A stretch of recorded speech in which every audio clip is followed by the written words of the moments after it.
என்று நாம் என்ன செய்யணும், யோசிக்க வேண்டும். முதல் அம்சம் சகோதரர்களே. இரண்டாவது, மரணத்தை பற்றி குர்ஆனும் சுன்னாவும் சொல்லக்கூடிய பொதுவான வசனங்கள்லாம் எடுத்து நீங்கள் தெரிந்து கொள்ள வேண்டிய இரண்டாவது மிக முக்கியமான செய்தி, எப்பொழுதுமே மனிதன் நான் அவசரமாக மௌத்தாகுவதற்கு தகுதியானவன் அல்ல அப்படின்னு நினைப்பான்.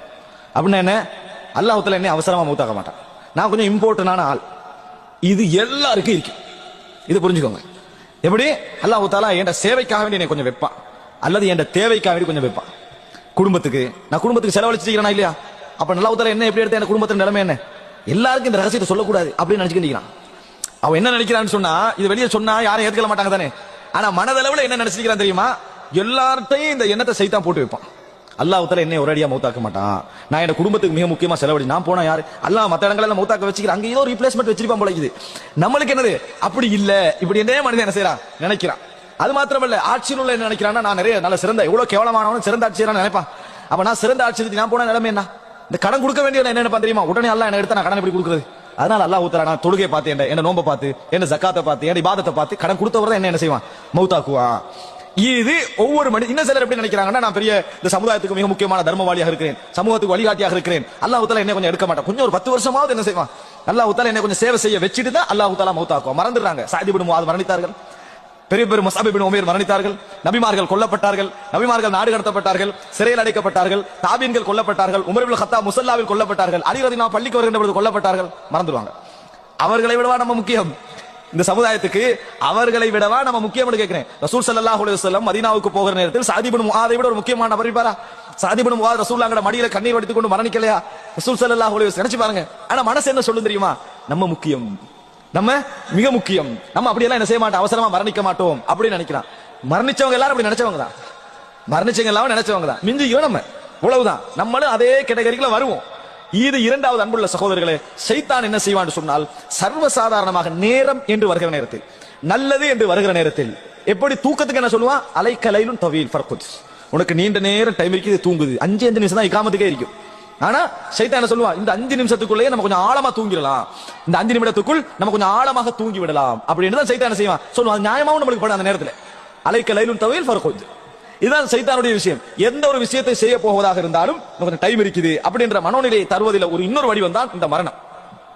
மரணம் கண் முன்னால தாய் மரணிப்பான், தந்தை மரணிப்பாங்க, நம்மளே அடக்கிட்டு வந்திருப்போம், குழந்தை மரணிச்சிருக்கும், நாம அடக்கிட்டு வந்திருப்போம், நமது நெருங்கிய நண்பர்கள் மரணித்திருப்பார்கள், நம்ம அடக்கிட்டு வந்திருப்போம், நம்ம உறவுகள் மரணிச்சிருக்கும், நம்ம அடக்கிட்டு வந்திருப்போம், அடக்கியாண்ட ஒரு மன்னன் மரணிக்கிறத பார்த்திருப்போம்.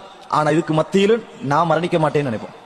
முன்னால எக்ஸிடென்ட் நடக்கும், பின்னால எக்ஸிடென்ட் நடக்கும், ரைட்ல நடக்கும், லெப்ட்ல நடக்கும், நம்மளுக்கு நடக்காத மாதிரியே இருக்கேன், நம்ம இன்னும் ஒழுங்கா நடக்கல, நம்மளுக்கு இன்னும் ஒழுங்கா என்ன செய்யல, ஒரு எக்ஸிடென்ட் படல, படாத வரைக்கும் நம்ம என்ன நினைச்சிட்டு தெரியுமா, நம்மளுக்கு படாது போல இருக்கு, நம்ம எப்பயும் கரெக்டா தான் என்ன செய்யறோம், போறோம் போல இருக்கு, நம்ம திறமை போல இருக்குது. அல்லாஹ் காப்பாத்தி கொண்டிருக்கிறான், உங்களுக்குரிய நேரத்தை அல்லாஹ் வைத்துக் கொண்டிருக்கிறான், அதுக்குரிய டைம் உங்களுக்கு வரவில்லை அப்படின்னு நினைக்க மாட்டோம். வீதியை கடக்கிறோம், எந்த நேரம் நம்ம அசால்ட்டா கடப்போமா இல்ல, பார்த்து பார்த்து கடப்போம். சில நேரங்கள்ல நம்ம போவோம், கொஞ்சம் செகண்ட்ல பஸ் தாண்டி போய் நம்ம பின்னுக்கு வந்துருவோம், நமது அறிவில்லது, நல்ல காலம் தப்பிட்டோம் அப்படி என்று சொல்லிட்டு, நம்ம இயற்கையிலே அப்படி நம்மளுக்கு ஒரு உணர்வு ஒன்று இருக்குது, அப்படி நம்ம உணர்வுக்கான திறமையை கொடுத்துட்டு அது. ஆனா அன்புள்ள சகோதரர்களே, உங்களுக்கு அல்லாஹ் தஆலா காலம் இருப்பதனால் அந்த இடத்துல காப்பாத்தினா, அவ்வளவுதான். இதை விட கவனமான போனவங்க மௌத்தாயிப்பாங்க. நீங்க கவனம் இல்லாம போய் எல்லாம் காப்பாத்திட்டான், கவனமா போனவன் அல்லாஹ் தஆலா என்ன செஞ்சிருப்பான், எடுத்து இருப்பான். அப்ப என்ன மனிதன் உணர மறுக்கிறான்டா, முடிவெல்லாம் அறிவால தப்புறேன்னு நினைக்கிறான், முடிவிலிருந்து தப்புறதெல்லாம் அறிவால தப்புறேன்னு நினைக்கிறான். பிழை. முடிவுக்கும் அறிவுக்கும் சம்பந்தமே கிடையாது, முடிவுக்கும் அறிவுக்கும் சம்பந்தமே கிடையாது. அல்லாஹ் தஆலா முடிவொண்டு எழுதி இருந்தான்டா, லா யஸ்தக்திமூன ஸாஅத வலா யஸ்தஅখিরூன், ஒரு கண பொழுதே அவன் பிந்தவும் மாட்டான், அவன் முந்தவும் மாட்டான். இது அல்லாஹ் தஆலா சொல்லக்கூடிய விதி.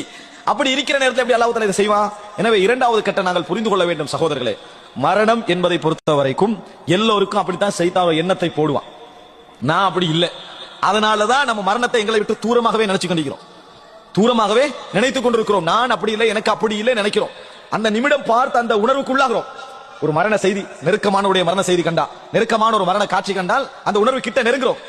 நெருங்கினாலும் கொஞ்ச நேரத்தில் செஞ்சுதான் சைத்தான் அதை பெரும் பிரச்சாரம் செஞ்சு நம்மளை விட்டு தூரமாக்கி விடுவதை நாங்கள் பார்க்கிறோம். அன்புள்ள சகோதரர்களே, அல்லாஹ்வை பயந்து கொள்ள வேண்டும். ஷைத்தான் எங்களை தாமதிக்க செய்து கொண்டே இருக்கிறான், இறைவனை விட்டு தூரமாக்கி கொண்டே இருக்கிறான். அதனால்தான் ஒரு அறிஞர் சொல்றார், இன்னமா அந்த ஐயாமு, நீ மனுஷன் நினைச்சிடாத, நீ சில காலங்கள் தான், ஐயாம் பீரியட். அதாவது சில நாட்கள் கடந்து விட்டால் உன்னில் சில பகுதிகள் போய்விட்டன என்பது அர்த்தம். உன்னில் சில பகுதிகள் போய்விட்டன என்று அர்த்தம். இப்படி புரிஞ்சுக்கன்னு சொல்றான். காலம் போக போக என்ன அர்த்தம்? நம்ம போய்கொண்டிருக்கிறோம். அன்புள்ள சகோதரர்களே, இரண்டாவது கட்டம் நாம் புரிந்து கொள்ள வேண்டும். நான் மரணிக்க மாட்டேன் என்று சைத்தான் வைக்கக்கூடிய அந்த சிந்தனை இருக்கிறது. மரணிக்க மாட்டேன் நினைக்க மாட்டோம், இப்போ மரணிக்க மாட்டேன், கொஞ்சம் டைம் போகும், என் வேலையெல்லாம் முடிஞ்சோ நான் மரணிப்பேன் இப்படி நினைக்கிறமே, இது சைத்தான் தரக்கூடிய ஒரு கெட்ட எண்ணம் என்பதை நாங்கள் புரிந்து கொள்ள வேண்டும். இது அன்புள்ள சகோதரர்கள், இது என்ன செய்யும் தெரியுமா? இந்த சிந்தனை எங்கள்கிட்ட தொடர்ந்து இருந்தா என்ன பாதிப்பை ஏற்படுத்தும் தெரியுமா? திடீரென மரணம் வந்தால் நாம் அந்த மரணத்தை உணர்வு ரீதியாக எதிர்க்க ஆரம்பிக்கும். உணர்வு ரீதியாக அந்த மரணத்தை விரும்ப மாட்டோம். அந்த மரணம் வந்து எங்களுக்கு